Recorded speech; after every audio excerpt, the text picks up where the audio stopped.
नमस्कार, मैं जोगेंद्र कथुरिया। बेबाक तीखे बोल चैनल की टीम पहुंची आज रोहतक के अंबेडकर चौक पर। यहाँ पर कांता आलड़िया जी, मंजीत मोखरा जी, महेंद्र बागड़ी जी और महंत रमेश नाथ जी, जो कि बाबा बालकनाथ डेरे, बाबा मस्तनाथ डेरे के महंत हैं, इनकी 10 जो समाधियां, 10 के करीब समाधियां तोड़ी गई थी 3 मई को, वो मैटर अभी तक सुलझा नहीं है। काफ़ी समय से इस मामले को सरकार और प्रशासन लटकाए हुए है। आइए बात करते हैं कि क्या मैटर चल रहा है और क्या कार्रवाई चाहते हैं। आइए मैडम कांता आलड़िया जी से बात करते हैं। नमस्कार जी। नमस्कार जी।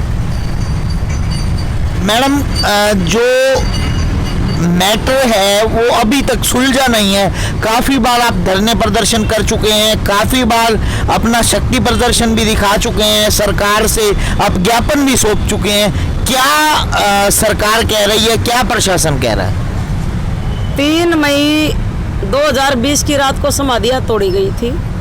4 मई 2020 से लेके और आज लगातार हम प्रशासन को लिखित में शिकायत दे चुके हैं, धरना प्रदर्शन करके उनको बता चुके हैं। और पहले भी हमने धरना रखा था 16 जुलाई को। 22 जुलाई को डीसी साहब ने हमारे से रिक्वेस्ट करके कि आप धरना उठा लो, 15 दिन का हमें टाइम दे दो, हम इस समस्या का समाधान कर देंगे। और कमेटी का गठन कर दिया था एडीसी साहब की अध्यक्षता में कि वो चेयरमैन होंगे कमेटी के। हमने प्रशासन की बात को स्वीकार किया और हम 4 मई से लेके आज तक प्रशासन की बात को स्वीकार ही कर रहे हैं कि भी हमारी समस्या का समाधान हो जाए। लेकिन मैं आपके चैनल के माध्यम से आपके दर्शकों को भी और पूरे देश की जनता को बताना चाहती हूँ कि रोहतक ज़िले में प्रशासन नाम की कोई चीज़ नहीं है। रोहतक ज़िले में कानून का राज खत्म हो चुका है। रोहतक ज़िले का प्रशासन सरकार की कठपुतली बन चुका है। जैसे तोते को पिंजरे में बंद किया जाता है, उसको सिखाया जाता है कि राम राम बोलना है, तो तोता राम राम ही बोलेगा, चाहे कुछ भी होता रहे। तो इस ज़िले का प्रशासन तोता बन चुका है सरकार का। उसको आम जनता के हितों से कोई लेना देना नहीं है। प्रशासन पूरी तरह दबाव में है। प्रशासन हमारी बात सुनने के लिए तैयार नहीं है। ये आज तक की हालात है।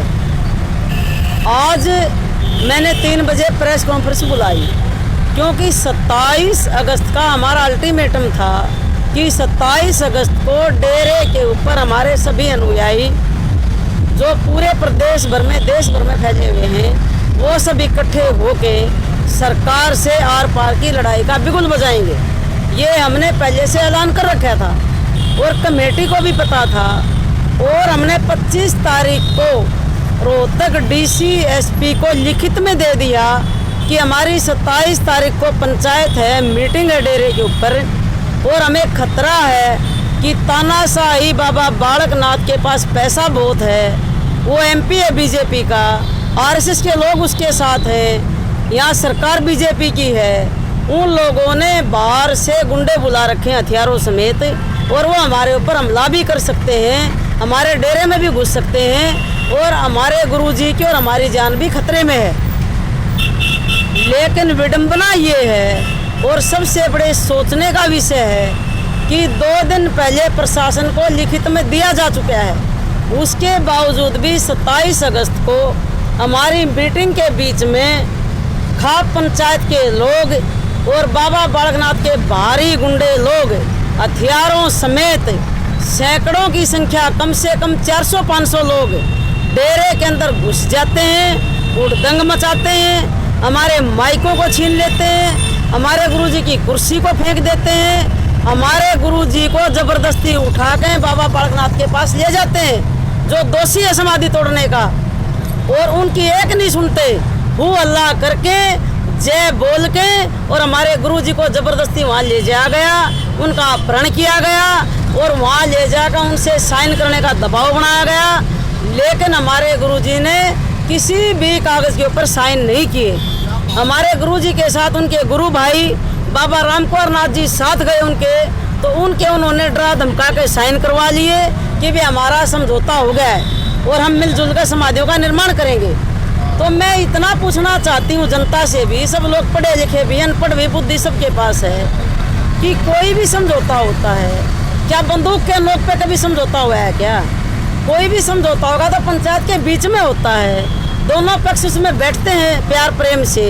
किसी का अपहरण करके, उनको गन दिखा के, उनको डरा के, उनको आप ये धमकी देते हो खा पंचायत के लोग कि हम तुम्हें डेरे से बाहर कर देंगे, तुम्हें गद्दी से उतार कर फेंक देंगे, तुम्हारी जगह किसी और को डेरा सौंप देंगे। आप ये पूछिए उन लोगों से कि ये डेरा किसका है? ये डेरा निजी जमीन पे है, अस्तर भोर मटकी जमीन पे ये डेरा नहीं है। जो आज हमारा चमरवा डेरा है वो डेरा अस्तर भोर की जमीन पे नहीं है। मैं लोगों को बताना चाहती हूँ, ये हमारे गुरुओं ने अपने पैसे से जमीन 3-4 बार करके टुकड़ों टुकड़ों में खरीदी है और तब नए डेरे का निर्माण किया है, क्योंकि मस्तनाथ के लोगों ने, बाबाओं ने हमारे बाबाओं को वहाँ से भगा दिया, हमारी ज़मीनों पर कब्जा कर लिया। ये हालात चलती आ रही है और हमारी खरीदी हुई ज़मीन पे भी खा पंचायत ने धमकी दे दी कि हम इस डेरे पे भी कब्जा कर लेंगे, इस डेरे से भी तुम्हें बाहर भगा देंगे और धमकी देगी जान से भी मार देंगे। तो आज मैं पूरी जनता के सामने हाथ जोड़ कर अपील कर रही हूँ, प्रार्थना कर रही हूँ और मैं आपसे पूछ भी रही हूँ कि कब तक हम इन दबंगों का जुल्म और जाति अत्याचार को सहन करते रहेंगे।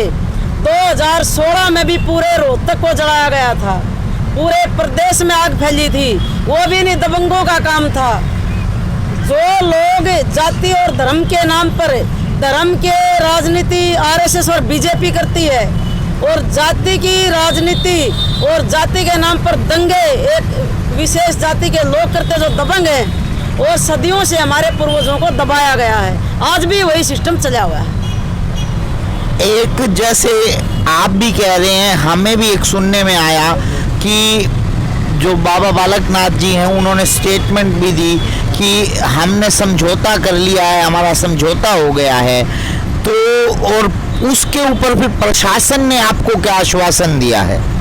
देखिए, बाबा बालकनाथ जी एक सांसद हैं, समझदार आदमी है, वो गद्दी पे बैठे मेहनत भी हैं। मैं उन्हीं से प्रश्न करना चाहती हूँ, क्या कभी भी कोई समझौता दबाव में होता है? क्या कभी भी कोई समझौता हथियारों के बल पर आदमी को जबरदस्ती उठाकर लाया जाए उनके दरबार में, वो महाराजा है उनके चरणों में उनको डाल दो और वो फरमान सुना दे?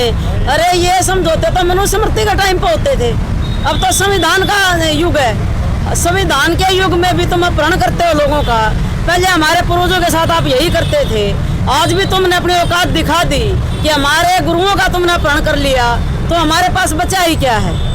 और बाबा बालकनाथ ने कहा कि समझौता हुआ है।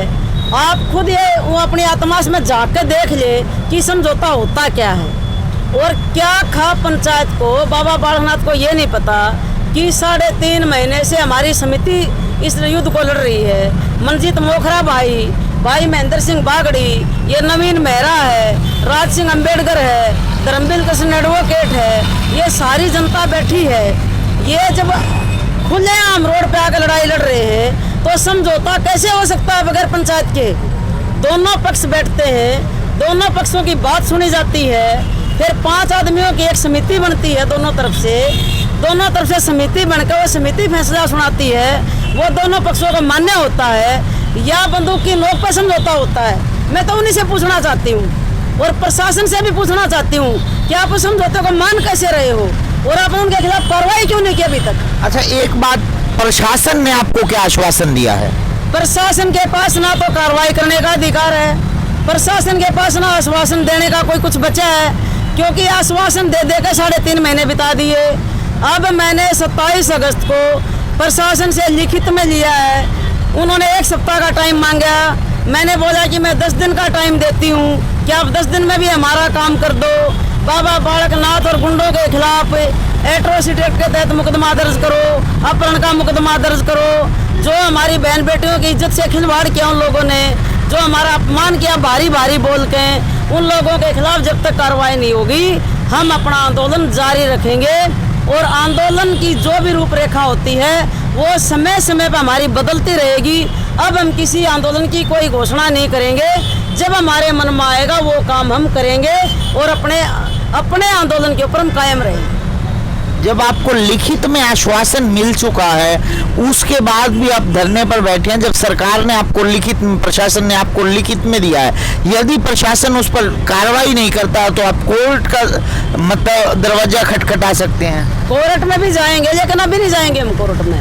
पहले हम जनता की कोर्ट में, जनता की कोर्ट से कोई कोर्ट बड़ी नहीं है और जनता की कोर्ट में मैं लड़ाई लड़ रही हूँ। और जितने भी लड़ाई मैंने आज तक लड़ी है वो जनता की कोर्ट में लड़ी है और आज भी मेरी लड़ाई जनता की कोर्ट के बीच में है। और मैं किसी से ना डरने वाली हूँ ना मैं घबराने वाली हूँ। चाहे 1000 लोग बंदूक लेकर आ जाएं, अगर मेरी मौत आएगी तो बिना बंदूक भी आएगी, अगर मेरी मौत नहीं आएगी तो बंदूक हमें भी नहीं आएगी। मैं अपने गुरुओं की मान मर्यादा, उनके सम्मान और स्वाभिमान की लड़ाई लड़ रही हूँ।